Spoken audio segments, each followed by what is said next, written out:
আজ থেকে কি রাজ্য জুড়ে যুবশক্তি ভরসার প্রকল্পের আওতায় মাসে ২,০০০ ও ৩,০০০ টাকা পাওয়ার অনলাইন আবেদন শুরু হয়ে গেল?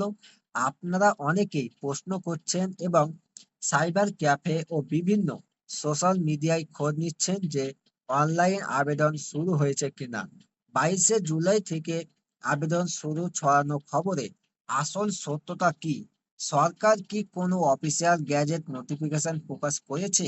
আজ আপনারা আবেদন করতে পারবেন কিনা এবং প্রকল্পটির সুবিধা পেতে কি কি শিক্ষাগত যোগ্যতার অরিজিনাল নথি প্রস্তুত রাখতে হবে, তা আজকের ভিডিওতে বিস্তারিত আলোচনা করব। তাই ভিডিওটি অবশ্যই আপনারা শুরু থেকে শেষ পর্যন্ত দেখুন।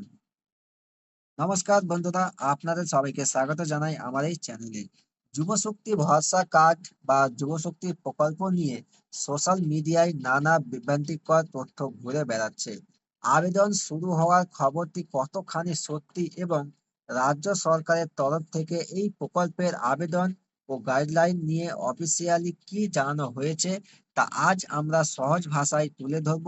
সম্পূর্ণ সঠিক ও অফিসিয়াল আপডেট পেতে চ্যানেলটিকে সাবস্ক্রাইব করে পাশে থাকুন। আর যারা ফেসবুক থেকে দেখছেন পেজটিকে ফলো করতে ভুলবেন না। চলুন ভিডিওটি শুরু করা যাক। প্রথমে দেখে নেব যুবশক্তি প্রকল্পের অফিসিয়াল নোটিশে আসল সত্যিটা কি। তো দেখুন, আবেদন প্রক্রিয়া ও সরকারি গ্যাজেট নোটিফিকেশন নিয়ে যে বিভ্রান্তি তৈরি হয়েছে তা নিচে স্পষ্ট করা হলো। তো দেখুন, কোনো আবেদন শুরু হয়নি। স্পষ্ট ভাষায় জানিয়ে রাখা ভালো, এখন পর্যন্ত যুবশক্তি ভরসা প্রকল্পের কোনো অনলাইন বা অফলাইন আবেদন শুরু হয়নি। সরকারি গ্যাজেট নোটিফিকেশন প্রকাশ বাকি।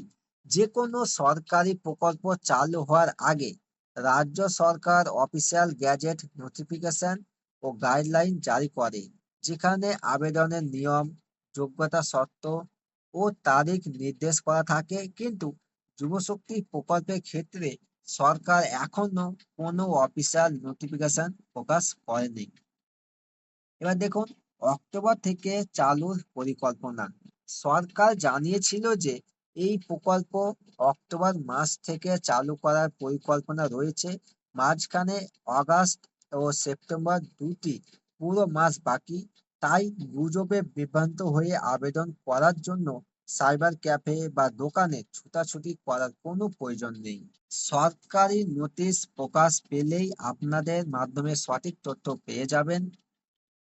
এবার দেখুন, যোগ্যতা শর্ত, বয়স ও শিক্ষাগত যোগ্যতা অনুযায়ী ভাতা। কারা আবেদন করতে পারবেন এবং কত টাকা পাবেন তা নিচে আলোচনা করা হলো। তো দেখুন, ছেলে ও মেয়ে উভয় যোগ্য। এই প্রকল্পের সুবিধা রাজ্যের যুবক ও যুবতী, ছেলে ও মেয়ে উভয় পাবেন। আবেদনের জন্য বয়স হতে হবে 21 থেকে 45 বছরের মধ্যে। এবার দেখুন, মাধ্যমিক ও উচ্চ মাধ্যমিক পাস, মাসে ২,০০০ টাকা করে পাবেন।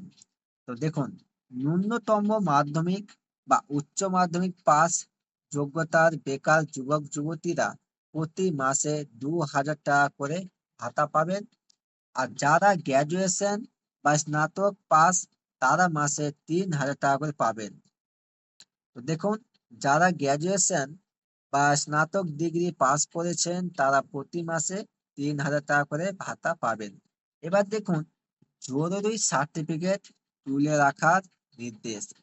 যে সমস্ত যুবক যুবতী গ্র্যাজুয়েশন পাস করেছেন কিন্তু এখনো বিশ্ববিদ্যালয় থেকে মূল পাস সার্টিফিকেট তোলেননি, তাদের বলা হচ্ছে বিশ্ববিদ্যালয় বা কলেজ থেকে অরিজিনাল পাস সার্টিফিকেট তুলে প্রস্তুতি রাখুন। কারণ আবেদন শুরু হলে মার্কশিটের পাশাপাশি অরিজিনাল পাস সার্টিফিকেট চাওয়া হতে পারে। এবার দেখুন, যে প্রয়োজনীয় নথিপত্র ও এমপ্লয়মেন্ট এক্সচেঞ্জ কার্ডের আবশ্যকতা। তো দেখুন, আবেদনের ক্ষেত্রে যেসব কাগজপত্র প্রয়োজন হবে তার নিচে বিশ্লেষণ করা হলো। কি কি ডকুমেন্টস লাগছে এই ফর্ম ফিল আপ করার জন্য। তো দেখুন, প্রাথমিক প্রয়োজনীয় কাগজপত্র সাধারণ হচ্ছে ভোটার কার্ড, আধার কার্ড, ব্যাংকের পাসবই, পাসপোর্ট সাইজ ফটো এবং মাধ্যমিক, উচ্চ মাধ্যমিক বা গ্র্যাজুয়েশনের পাস সার্টিফিকেট ও মার্কশিট সাথে রাখলেই চলবে। এবার দেখুন, এমপ্লয়মেন্ট এক্সচেঞ্জ কার্ড নিয়ে আপডেট। অনেকেই বলছেন এমপ্লয়মেন্ট এক্সচেঞ্জের কার্ড বা কার্ড রেজিস্ট্রেশন ছাড়া আবেদন করা যাবে না। তবে সরকারের তরফ থেকে এখন পর্যন্ত এমন কোনো বাধ্যকতার কথা ঘোষণা করা হয়নি। তাই আপাতত এমপ্লয়মেন্ট কার্ডের জন্য ছুটাছুটি না করে শান্ত হয়ে সরকারি অফিসিয়াল নোটিশ আসা পর্যন্ত অপেক্ষা করাই ভালো। এবার দেখুন, পারিবারিক আয়ের সীমা ও অন্যান্য প্রকল্পের সাথে নিয়ম। পারিবারিক আয় এবং অন্যান্য সরকারি ভাতা সংক্রান্ত নিয়মাবলী নিচে দেওয়া হলো।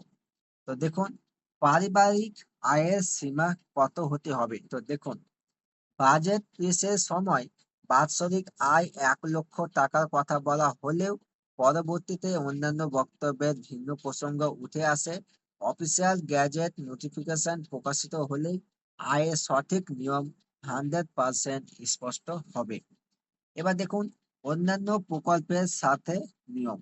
যারা ইতিমধ্যে অন্য কোনো সরকারি প্রকল্পের সুবিধা বা ভাতা পাচ্ছেন, যেমন মহিলা যদি অন্নপূর্ণা যোজনার টাকা পান, তারা একই সাথে যুবশক্তি প্রকল্পের টাকা পাবেন না। অর্থাৎ অন্নপূর্ণা যোজনা ও যুবশক্তি দুটো প্রকল্পের সুবিধা একসাথে দেওয়া হবে না। তবে কৃষক বন্ধু বা পিএম কিষাণ থাকলে এই টাকা পাওয়া যাবে কিনা তার নোটিফিকেশনে পরিষ্কার করা হবে। সংক্ষেপে বলতে গেলে যুবশক্তি ভরসা প্রকল্পের কোনো আবেদন এখনো শুরু হয়নি। গুজবে কান না দিয়ে সরকারি অফিসিয়াল নোটিফিকেশন প্রকাশ পাওয়া পর্যন্ত অপেক্ষা করুন। আবেদনের সঠিক তারিখ ও ফর্ম ফিল আপের ভিডিও আসার সাথে সাথেই আমরা আপনাদের জানিয়ে দিব। আপনারা গ্র্যাজুয়েশন পাস থাকলে সার্টিফিকেট তুলে পোস্টে রাখুন। তথ্যটি ইনফরমেটিভ মনে হলে একটি লাইক করবেন এবং বন্ধুদের সাথে বেশি বেশি শেয়ার করবেন। দেখা হবে পরবর্তী ভিডিওতে। ততক্ষণ আপনারা সুস্থ থাকুন, ভালো থাকুন। ধন্যবাদ।